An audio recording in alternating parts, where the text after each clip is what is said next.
Are you feeling scared by your son's behavior? What if I told you that understanding what was going on could turn your fear into confidence? Many of us parents feel taken off guard by their boy's aggression. But what if being prepared could change everything? We parents are never at our best when we are caught off guard by the hard behaviors. If we expect things to go smoothly, but then all hell breaks loose, we often spiral into aggression ourselves. Fortunately, there's a lot we can do. First, we can identify our sweet boy's triggers. This is really going to allow you to show up so much more calmly in the heat of the moment. The first thing you'll want to do is to pay attention to when the outbursts happen. Is there a time of day, for example? Is there a certain environment in which the aggression erupts? Maybe it's when a sibling is around, for example. You can also pay attention to senses. Sometimes there's something that he might see or hear or smell that could trigger the aggression. For example, a loud noise, or sometimes just the word no could be a trigger. Knowing when the aggression is going to rear its ugly head and not being surprised is going to reduce your fear of your child drastically. Your mental preparation will minimize the surprises and will allow you to respond so much better. I want to look now a little bit at how our own emotional work as parents and doing that work can allow us to better understand what's going on for our child, reduce our fear, and again, allow us to show up in ways that are going to calm rather than throw lighter fluid on a volatile situation. Our frustration often comes from mismatched expectations. We have certain expectations and our child is not able to deliver. If you're a parent, I'm guessing that you have at one point or another set yourself up for disappointment. And we do that when we have this mismatch of expectations. So for example, I was coaching a dad this morning and he was saying that every time his son is on a computer, he wants to keep gaming and he'll ask for, say, another hour. And the dad was saying, hey, I want to do this. But then I say, okay, fine, here's another hour. And then at the end, he won't get off and it becomes a fight and the aggression explodes, right? The child explodes. His question was actually, should I set a limit there, or should I just let it go, or should I just be consistent every day with yes, giving him that extra hour or not giving him that extra hour? My response was actually not about that at all. I said, what I've found to be the biggest transformer of those challenging situations is matching our expectations with the reality. So meeting our child exactly where he is. So I said to him, look, are you going into those situations hoping, praying, please let him just listen to me this one time? When yesterday he didn't listen, when the day before he didn't listen, when last week he didn't listen. If that's what's going on, you're going to be setting yourself up for frustration.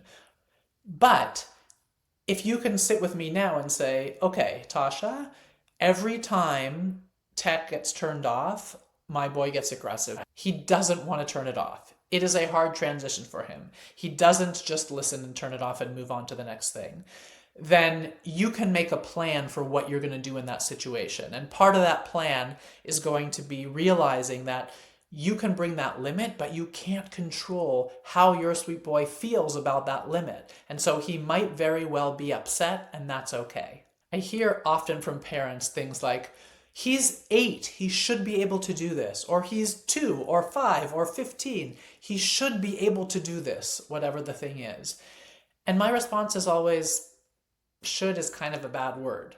Like, we can should all day, but the reality is right now, your boy is not able to do that. It doesn't matter what his age is on paper, and we're going to have much more success if we can meet him where he is right now and help him process his struggles and get to a better place than if we kind of stand on the sidelines and say, you are 8 years old, you should know how to do this right now, right? It's a completely different approach. Don't worry about what the book says or what the birth certificate says in terms of how old he is or what the doctor says he should be able to do by X age or Y age.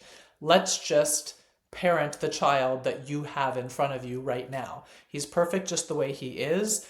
Even if there's some struggles going on, the only way to help him move through them is to meet him where he is and show him that you're present, that you love him, that you're going to help him through. By the way, if you have a boy who explodes, the first 5 words that come out of your mouth when that happens are key. If you would like those, there is a link in the description of this video, and I'm happy to get them to you. I want to talk a little bit now about the ways that our own emotions can impact our boy's aggression. Our own fear can really get in the way of us being able to support our sweet boys well. I do want you to take a minute to think about whether or not fear might be getting in the way of you helping your son.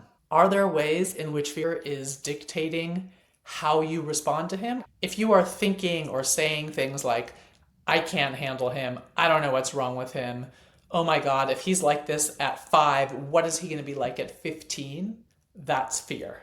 And that fear is getting in the way of you being able to help your sweet boy.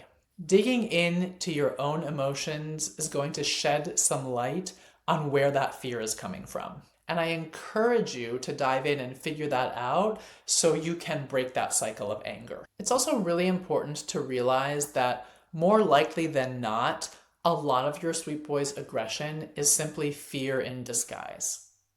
If you can think about it this way, it's going to increase your empathy. I mean, who doesn't want to help a scared child? If we're looking at our kid and he's hitting or kicking or spitting in our face, we're going like, oh my God, like I don't want to deal with this kid, right? Nightmare. But if we think to ourselves for a moment, wow, maybe he's terrified.